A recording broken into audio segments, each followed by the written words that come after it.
As a real estate agent, I am so dedicated to helping my clients, and they rely on me for a lot of professional advice. But there's still some things that I, as a real estate professional, cannot be responsible for. Hi, I am Bethany, and I am a realtor with Keller Williams in Columbia, South Carolina. If you want to make your home buying experience a lot easier, give me a thumbs up and like this video and keep listening, because I'm going to clue you in on 4 things that your agent cannot do for you. The first thing is that your agent cannot make decisions for you. I know that that might seem kind of obvious, but in the home buying process, your agent cannot decide things like who you use for the attorney or the home inspector. It is not our decision who you work with for your lender or what loan program you use. And if you have an agent that's trying to make those decisions for you, that is a huge red flag, and it is not okay. You need to shut that down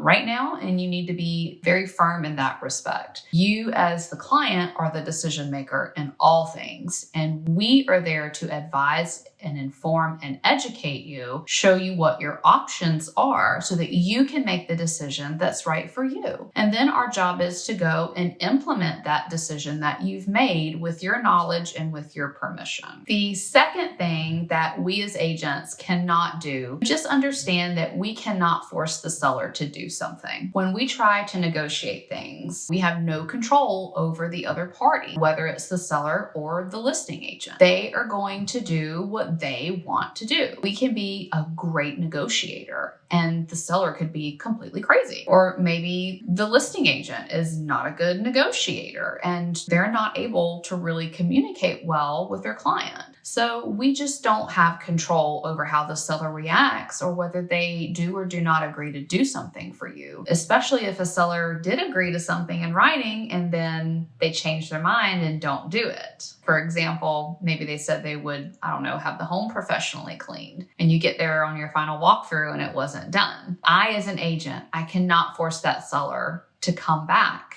and do what they said they were going to do. It then becomes your decision as the client in that situation to either accept or not accept the seller's lack of follow through on something that you both negotiated that they would do for you. The third thing that we cannot do as agents, we can't control the market. I have no control over how many homes come on the market, whether there's a home in the mix that is right for you. I can't control how many other buyers are looking at that home. I can't control how many buyers might make an offer. I have no control over whether or not you face a multiple offer situation. So that's something to keep in mind. Agents do not make the market. We interpret the market, we explain the market to you, and we help put you in a better position for success with your real estate goals and your home buying journey. But we don't make the market. We don't have any control over it. Coming in last at number 4, this last one comes as a big shock to most buyers. Agents cannot discuss demographics, safety, or school quality with you. With discussing or physically providing you with information on demographics, that would be a violation of fair housing laws. While a lot of people ask demographic related questions in a very well-meaning and innocent way, there are many people out there today that would still use demographics in a negative and a discriminatory way to isolate themselves from certain categories of people. So we cannot talk about demographics, whether it's race, religion, sex, national origin, marital status, familial status, or disability. Regarding schools and crime, one of the reasons that we can't talk about whether an area is safe or not, or whether a school is a good school, is that that is very subjective. Every child has different educational and learning needs or extracurricular preferences. So a school might be a good school for one family because they have an amazing football program and that family's child is very athletic and very involved in football. Another child might have a special learning need and one district is more suited to that than another. So it's not just about good school versus bad school. It's also about catering to the individual child's needs. Regarding safety, what is a safe neighborhood to you? Crime is present everywhere. It's also something that's fluid. You could have an area that has always been low in crime and something changes and there's an increase in crime activity in the area. There is a significant amount of liability that we face by answering those questions, and a good agent is just not going to put themselves in that situation. All of that information is readily available online to you, and what your agent can do is we can direct you to the websites that you can use to get those statistics and to get that information yourself.